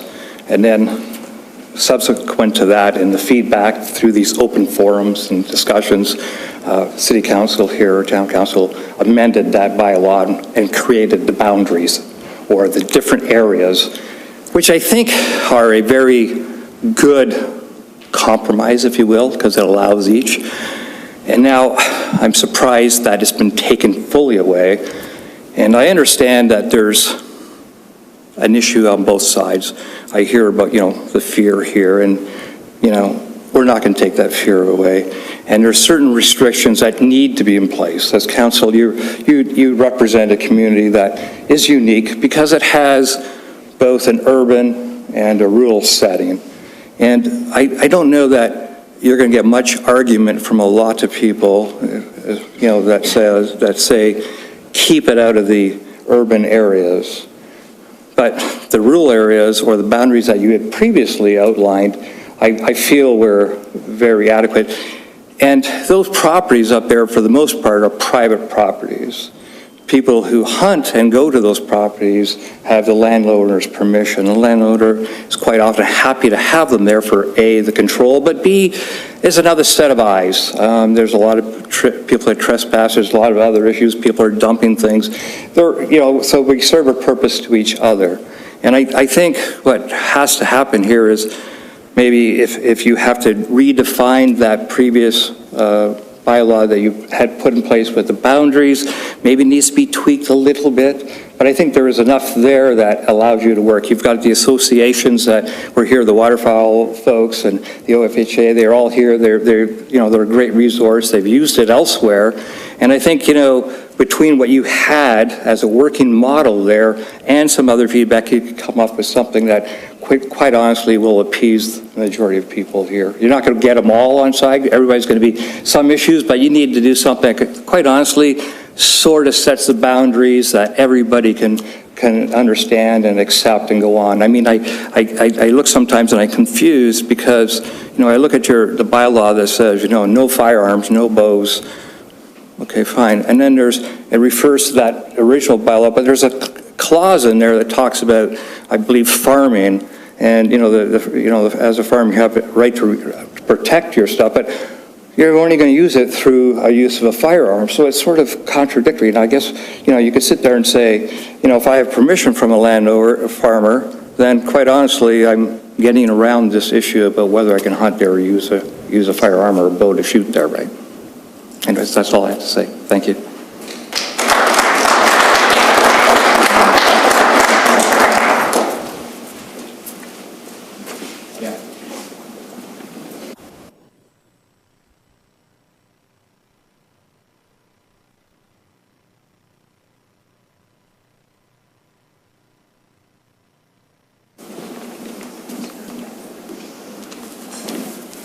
Hi, good evening. From what I've heard from a lot of this... Your name and municipality. Oh, sorry. Jesse Popper, Grimsby. What I'm hearing from a lot of people, I believe, is fear. I understand that with people who do not grow up around firearms or the hunting community, that gunshots can be worrisome to some people. Within the jurisdiction of what we have already in place and the hunters that I associate with and anyone who I've ever really met, I think that the existing bylaws for firearm discharge are sufficient enough for safety. Shotguns when you're hunting waterfowl, for instance, which I'm a very avid waterfowl hunter, for you to really do any damage to anything, like a bird, for instance, when you're trying to harvest waterfowl, 80 yards away, you're not getting that bird unless you have the perfect shot. So if you're 350 yards, 300 yards off shoreline, you're not doing any damage to anybody. There's no issues from my perspective, there's no issues that anybody needs to be afraid of. A lot of hunters are, vetted in regards to safety. They're not shooting towards people. The more that this happens, where people are afraid of licensed firearm owners and hunters, this will continue throughout Stony Creek, Burlington, even further down south, Welland area. and then all of our areas will begin to diminish. I don't know if there's any injuries in regards to public safety in this area or in any areas in Southern Ontario in regards to people being injured, crossfire, anything in regards to those lines. If it is a noise violation where people are worried about hearing the noises or, you know, freaked out about a firearm, it's, you know, it's nature. Like everybody up here hunts, especially people who lived here for a while, and there's the military training camp that's not too far from here, from my understanding, that shoots off all the time, and I understand that's military related, but people who are, you know, waterfowl hunting, there shouldn't be, and even people up on the escarpment who are deer hunting or protecting their livestock from, you know, predators like coyotes. I don't know what the new bylaw or amendment would impose in regards to up on the escarpment. It's just, it's unfortunate. There's, this is happening everywhere. Everything's exploding in regards to population. And before you know it, you know, I drive an hour and a half mostly to hunt. I don't try to hunt this area because of these reasons. And the further I drive, the more time I spend away from my family, more money on the sport. You know, I've spent tens of thousands of dollars to do this, and now every year it seems like there's less and less places for us to hunt. Hunters put in, you know, 95% of conservation efforts made in regards to funding is through hunters. So, you know, the more times or the more people you diminish from hunting over the decades, less is going to be put towards conservation. So, thank you.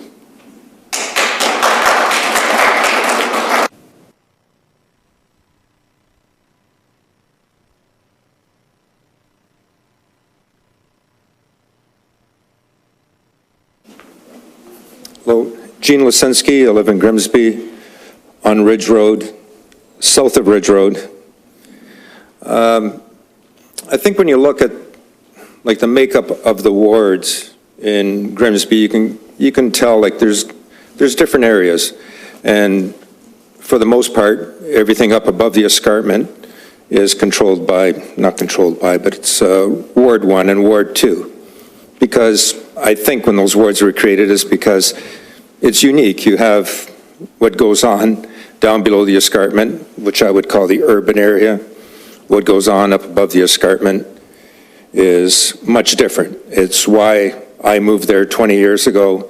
It's probably why most people move there. There's certain things that come with living on a rural property. Part of that is hunting. And I think we hear a lot about guns. We hear about what's going on down at the lake. I hear that. I'm not going to talk about what's going on down at the lake. That's very close to the urban area. I will say that. That's very close to the urban area.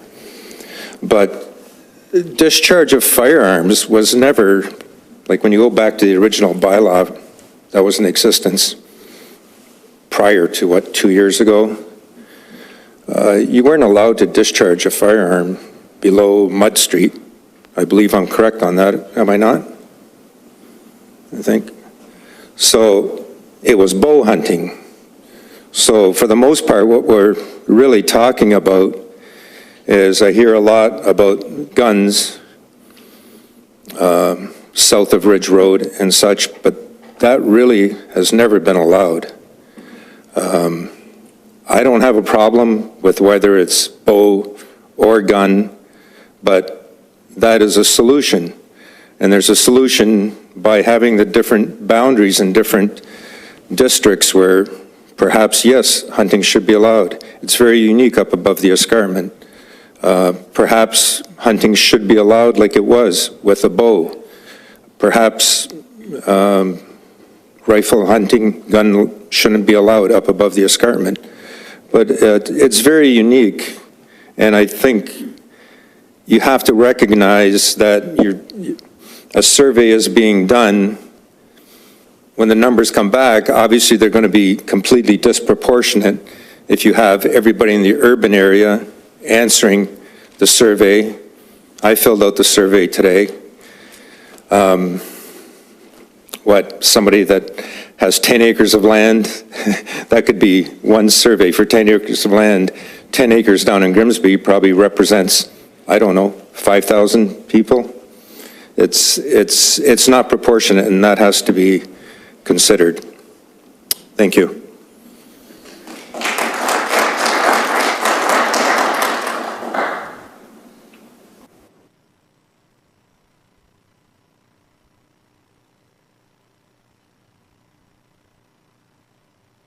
My name is Mike Josie.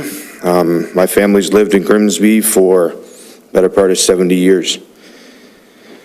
The passion that we see tonight, I think, is obvious and warranted on both sides. And so I would encourage council to take that passion and then respond with due diligence. Take your time with this.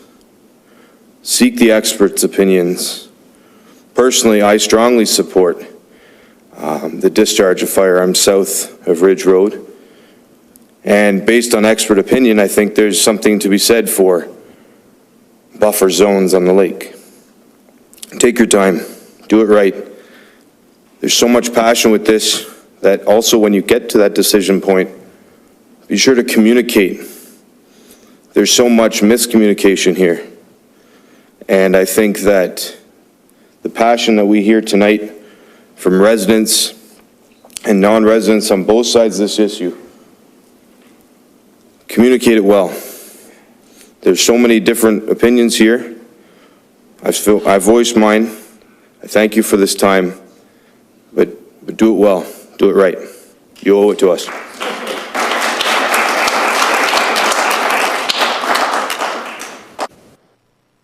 All right, seeing no more speakers from the floor, we have a couple speakers online. Yeah. All right, yeah, you haven't spoken yet. Rob, you've spoken, so yeah, you're right there.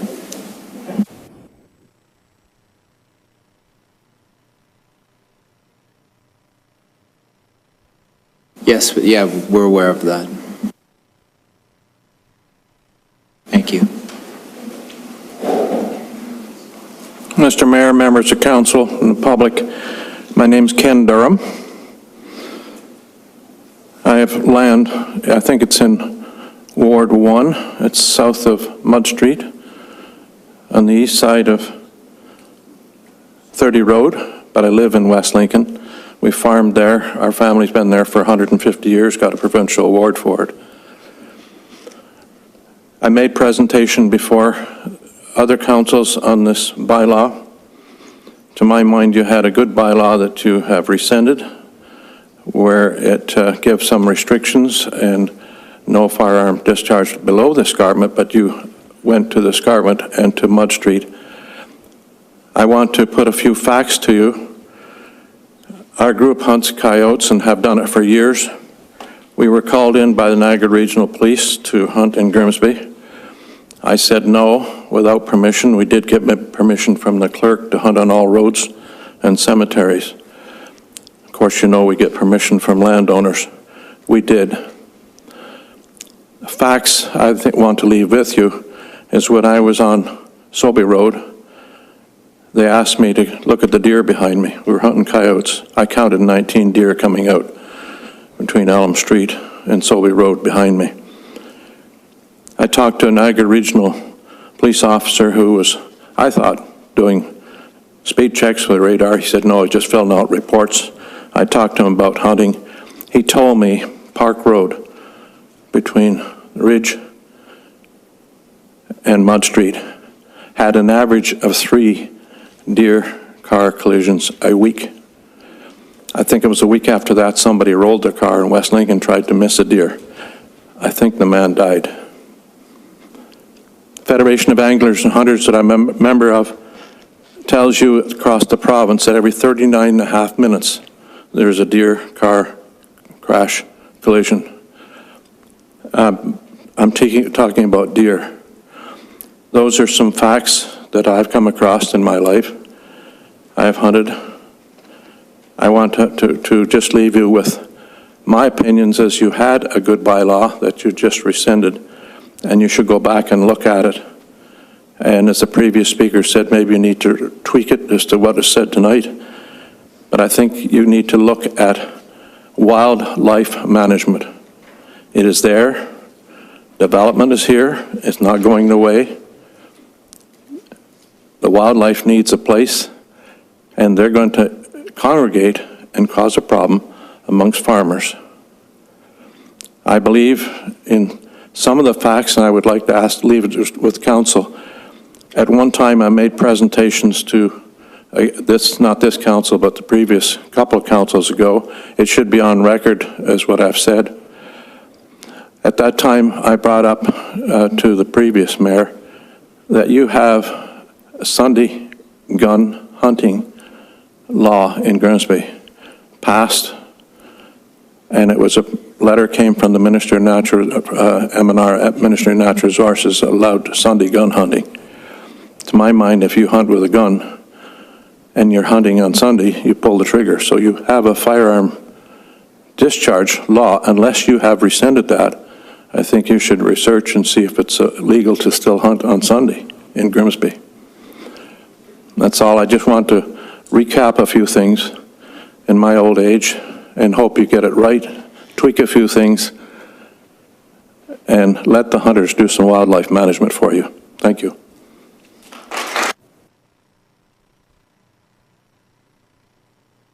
All right, I think we have a speaker on Zoom, James Lagerworth. James, go ahead. Good evening, everybody. Can everybody hear me? Yes, we can. Just state the municipality you're from. New device, just figuring it out. I'm from Grimsby here. I'm just at the top of Wolverton Road. Been here since I was 4 years old, 20 plus years. And, you know, hunter for the last 6 years. Just speaking to up and here on the ridge side of things, we do need management. Just trying to not try to make this overly personal, but I have he just turned 6 months puppy. And a month ago, I walk out the front door to let him outside and look away for 1 second. Look back, and there's 2 coyotes within 20 feet of him. My black lab was scared, didn't know what to do, and I couldn't help him. Luckily, he was able to get to the door before the coyotes attacked, or anything bad could happen, but scares me because I have 3-year-olds in my house. I have twin boys, and I want to be able to protect them. I have 10 acres of land here that I take care of and I manage and I love and I have loved. It's my family's farm, and I want to make it a great place for my children too. And I want to introduce them to hunting, and I want to introduce them to safe firearm ownership and teach them that, you know, you're allowed to protect what you love. What's going on with the lake is a whole separate issue, and I understand that. I think the town needs to define boundaries for the hunters to know. Once you define the boundaries, the hunters will abide by them. Hunters are instinctively want to follow the law. You put the law in place, they will follow it. But if there is an absence of the law, then they're going to take advantage of it. So take your time, like the other man said, take your time, think this bylaw through. Up here on the ridge, we are a very agricultural, rural area, and we are very forgotten up here. The town doesn't think about us. The town doesn't worry about us. If you're not up here, you don't know. And all I really have to say is take, like the man said, take your time and take time to appreciate the people that represent a majority of your square acreage of your town up here on the ridge, not just the urban density that has become downtown Grimsby. There's other people than them. We're still up here. So thank you for letting me speak, and I hope this turns out well. Have a great night.